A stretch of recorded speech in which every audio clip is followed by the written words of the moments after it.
जब आप अखबार में पढ़ते हैं कि प्रधानमंत्री श्री नरेंद्र मोदी जी के लिए सरकार ने 2 हवाई जहाज खरीदे 16,000 करोड़ के, 2 हवाई जहाज 16,000 करोड़ रुपए के, तो जान लो बहनों और भाइयों, ये आपके पैसे हैं।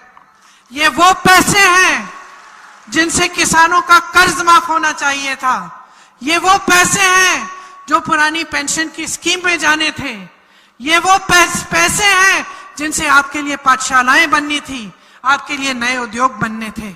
जब आप पढ़ते हैं कि पुराने संसद भवन की सुंदरीकरण के लिए 20,000 करोड़ रुपए प्रधानमंत्री जी ने खर्च करवाए हैं और अब हमारे पास एक बहुत बड़ा अच्छा नया संसद भवन है। वाह वाह, बहुत खुश हैं हम।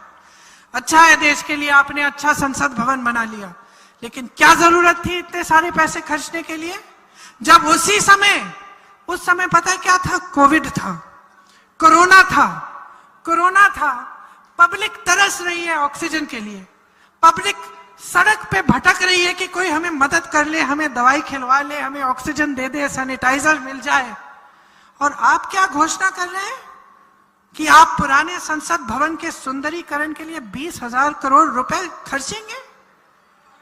20,000 रुपए अगर आप खर्च रहे थे तो उस समय स्वास्थ्य की सुविधाओं के लिए क्यों नहीं खर्चे?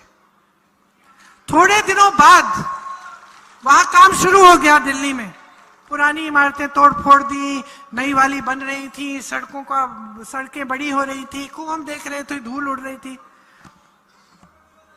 कुछ महीनों बाद किसानों ने आंदोलन शुरू किया। किसानों ने आंदोलन इसलिए शुरू किया क्योंकि 3 काले कानून ला रहे थे ये, जिससे किसानों की कमर टूट जाती।